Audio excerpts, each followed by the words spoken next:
Now on to other stories. The issue of corruption is expected to feature prominently at the ANC's National Executive Committee meeting, which gets underway in Pretoria today. Some party leaders have complained about the selective application of ANC conference resolutions, such as the leaders accused of corruption stepping aside. This has prompted ANC President Cyril Ramaphosa to write a 7-page letter urging leaders and party members to step aside and clear their names. The party is battered by allegations of corruption and deepening factionalism. For more on this, we're joined via Skype by political analyst Xolani Dube. Dube, sawubona. Sanibona ninjani? Sipilile. Quite a meeting that we're expecting of the NEC at a time when the president has just written out that letter, and there's purportedly another letter that has been sent to the Secretary General. What can we expect? What do we expect to be taking place at this NEC meeting? Nothing. We must not expect anything. It's very interesting that we South Africans, we are like prisoners of hope here. There is nothing to expect. The only thing that is going to happen, the ANC is going to close the ranks, and when they close those ranks, we are the one who will be left outside in the coldness, and then they will be inside that house and still discussing on how to pillage and how to protect themselves against us. And so the issue here is the society versus the political elite that is there in the highest echelons of the ANC. And so I think we need to accept the sad reality. Are you saying there's absolutely no value in the seeming actions by the president to try and stem corruption? Look, that letter was one of those letters that aimed to pacify us, and it was a PR exercise for him to be seen saying something. But action and weight are two different things. We are in the 26th year now in post-democracy. And if I can ask you, how many people who are behind bars, you will be gladly tell me that surely there is none. And so this script, we have seen it before and we have read it before. And, it's the same old script from the ANC of giving us hope. And then at the end of the day, nothing surely is going to happen. And so we must not have hope at all. And here, we have to understand that Cyril, as well as Ace Mahashule, they will smoke a peace pipe and they will strategize on how to move forward. What do we make of that reported letter that National Spokesperson Bude Mabi has now come out to say doesn't exist?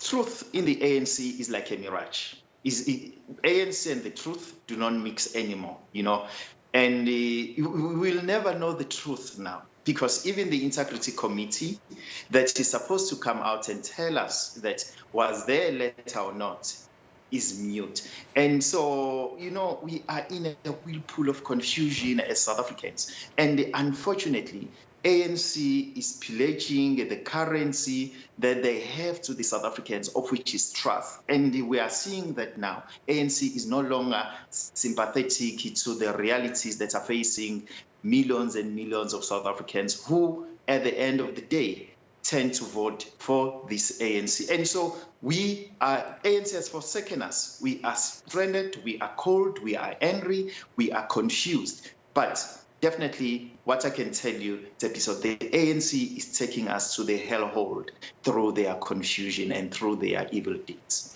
It's Desiree, by the way, but now the minister in the the minister in the presidency, Jackson Tembo, says the ANC is committed to fighting all forms of corruption and will prove doubters wrong come this weekend, the very same weekend where you're saying don't have any hopes. Let's make you just a simple example. We have people in that executive. David Mason, there was a letter from the Integrity Committee that was saying he must move from the position, or he must step aside from the position that he is occupying. Even today, the man is still in that office. There is also a public protector verdict against Fikile Mbalula and Sibongiseni Dlomo, they are still occupying their positions comfortable.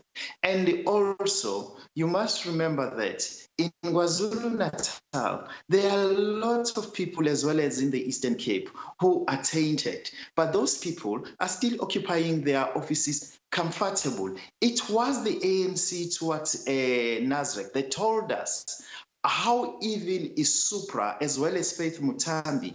But both of them, they are the portfolio committee of different they are chairperson of different portfolio committees in the parliament. And so we are always told about who is evil and who is the saint, but the saints in the ANC, they don't do anything about those that they claim to be evil. And so now we always ask ourselves, who is the saint and who is the evil in the ANC? But now we've come to the conclusion that they are the same.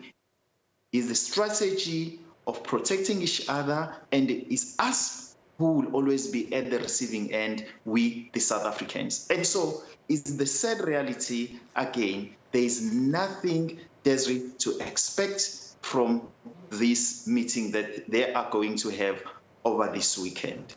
Ms. Jessie Duarte, in confirming that the issue of Zandile Gumede will be coming up this weekend, said that people shouldn't have preconceived expectations. They could have a result they want or maybe not. How reassuring is that? Look, we as the South Africans, we have a simple moral and ethic interpretation, is that those who have done wrong must step aside.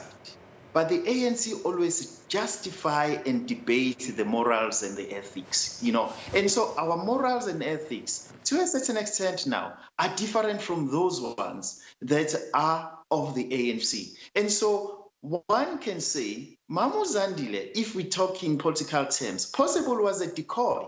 He was like a pigeon that they were throwing so that they can see what is happening in that ANC. And at the same time, we have to understand that Mamu Zandile was a strategy from the so-called Zuma faction to flex their muscles and to test water and to check who is going to stand up and speak against Mamu Zandile. We have seen it.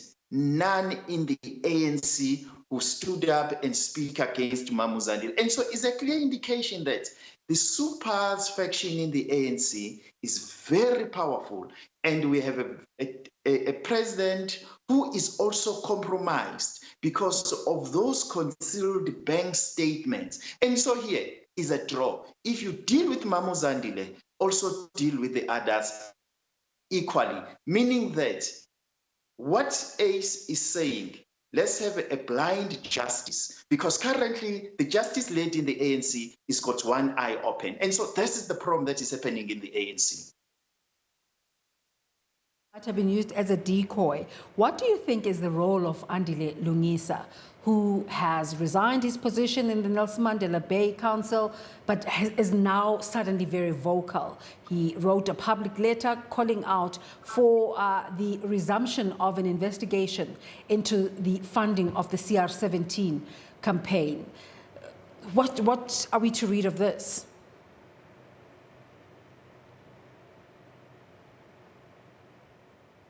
It is the fight, it is the fight. And so I think we need not to look it in isolation, It's an ongoing fight for the control or for the soul of the ANC. And it's not going to end now.